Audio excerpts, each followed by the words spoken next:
to speak to council about something we have some control in, interest in,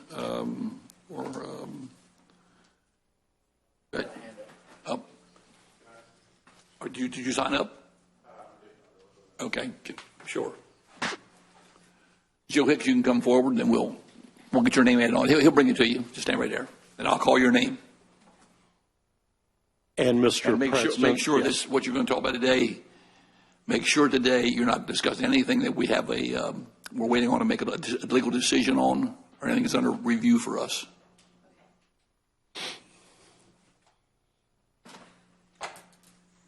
Before I start, I do have a question about procedure. Sure. If what I show raises questions for council, are they allowed to ask?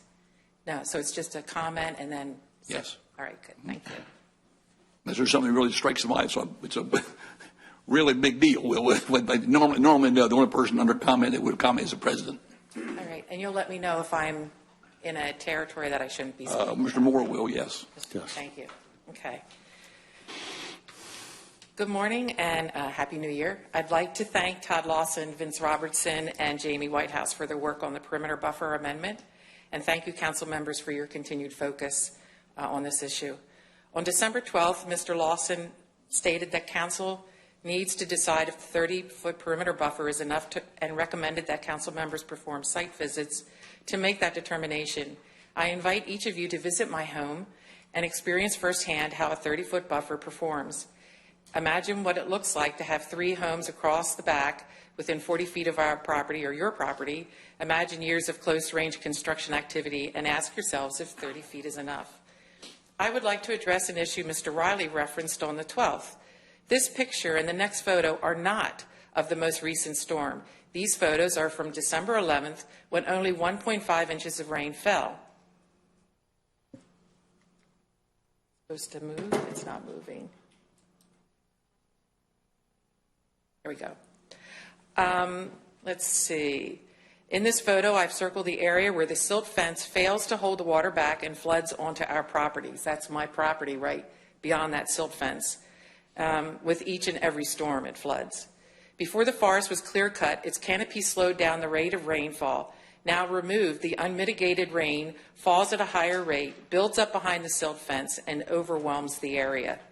The trees in the forest were loblolly pine, oak, and sweet gum, which absorbed 50 to 150 gallons of water per tree per day. Now that they're gone, when it rains, the water table rises higher than it ever did before.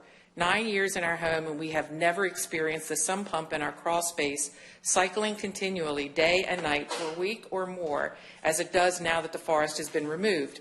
And we have been through bigger storms than that one most recently. This is a picture of my neighbor's property. They could not be here today. SCD Inspector John Barwick has been to our property several times and agrees that this is a legitimate problem that needs to be corrected. So far, no resolution.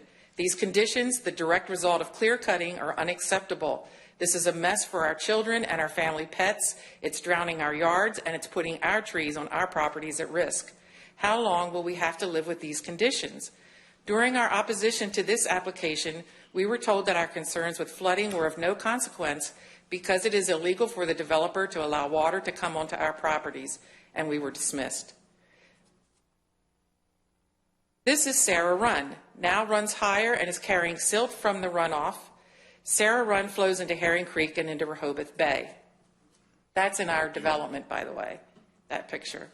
And back to Robinsonville Road, the water seeps below the silt fence with 1 inch of water, and then on December 18th, it totally breached the fence. Mr. Lawson recommended that council consult with Forestry Department and DNREC. Please, please do that. They can answer the questions, the good questions you were asking on December 12th. Please continue to work with expediency so others do not have to live with this. As always, thank you for your time. Thank you. Thank you. Thank you, sir. Sergey Babuska. That close? That's close. Okay. Okay. I'm also a resident of the Chapel Green community. I've been there for about 15 years.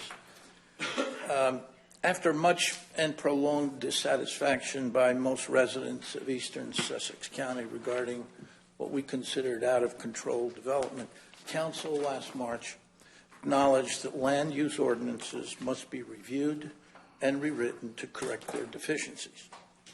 It then took 6 months to organize the workshop last September to begin addressing this issue. During that workshop, some council members indicated that it might take several years to review and revise these land use ordinances. In the meantime, developments continue to be approved on the basis of these existing ordinances, despite council's acknowledgement that they are deficient, resulting in the continuing elimination of our county's natural assets, the deterioration in our quality of life, and the ever-increasing dissatisfaction by voters who are your constituents. All other forms of human endeavor allow for mid-course corrections to ensure that a satisfactory goal can be reached despite changes in initial and underlying assumptions which may have served as the basis for initial plans. Individuals, families, small companies, and even the largest multinationals make adjustments to their longer-term plans when such unexpected changes point to a need for a course correction, despite how complicated that may be. In almost all such cases, these course corrections are considered and implemented expeditiously, and certainly not over the course of years. What is it then that prevents our Sussex County government from doing likewise? How many more disasters, such as Coral Lakes that Jill just showed on the screen, will be approved based upon these current and inadequate land use ordinances, while this effort drags on, as some of you appear to expect? As a concerned resident who is your constituent, I would therefore urge you to do the following. 1, elevate this effort of rewriting land use ordinances to a higher priority than currently appears to be the case. 2, establish a publicly announced target date for completion of this effort. 3, continue to seek input from residents and the various local organizations, such as the Sussex Preservation Coalition, who are concerned with development and land use. 4, seek advice and input from other jurisdictions who have been more successful in managing growth. And finally, and perhaps most importantly, hold in abeyance any new applications for housing developments until such revised ordinances are enacted. This is a matter of the greatest importance to your constituents, and we're counting on our county council to address it expeditiously. Thank you, sir. Susan Rosenblum.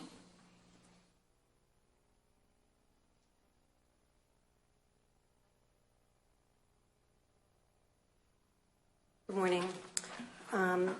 A lot of what I want to say kind of echoes what Jill already said, but I'm going to go ahead and read my statement.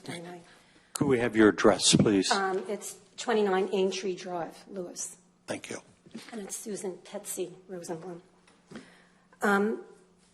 After attending the council and planning and zoning workshop this past fall, I was relieved to hear how serious you all are in making improvements to the county code, especially with respect to forest and wetlands preservation. But the clock is ticking, and so much damage is still occurring in the meantime. My husband and I moved to a 1-acre piece of property in Chapel Green in 2015. The parcel is partially wooded and includes federal wetlands that are adjacent to Sarah Run. We would routinely get ponding in our backyard whenever it rained. And so a few years ago, we spent several $1,000s to have a French drain installed to divert some of the water away from the house and toward the wooded area of our property. The French drain worked, and we no longer got the ponding after subsequent rainfalls. But that was before the 100-plus acres of trees behind our property was clear-cut to make way for the Coral Lakes Brentwood development. Now once again, we're getting ponds in our backyard, including areas where they never occurred before. Now, every time it rains, I feel deflated and depressed because we truly tried to get the message across to planning and zoning before all those trees were cut down. My neighbors did a lot of research and went into great detail at the Coral Lakes hearing, describing the science behind the forest and the wetlands located behind our neighborhood, and what happens in the community of Chapel Green when there's a lot of rainfall. But in the end, as you know, our concerns were just brushed off. The fact that it has flooded badly in many areas, not just our neighborhood, should have been a wake-up call years ago, a sign that things will get worse if we continue to be complacent about the consequences of building with disregard to the forest and wetlands. It's happening already. It happened in my backyard. And so what am I supposed to do now? I know that property rights are very important in the county, but what about my property rights and my quality of life? How do I protect my property from the drainage caused by a developer's actions? I get depressed every time I look out my window. So please do what you can to help us and alleviate the problem. So thank you. Thank you. Thank you for listening. Oliver Grums.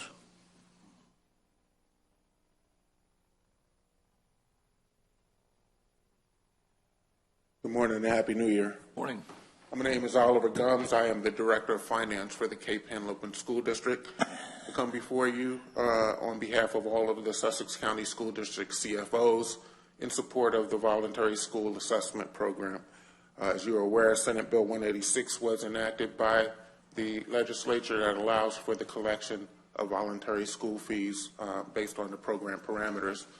This is vital for helping us keep the tax rate lower for existing constituents within all of our school districts.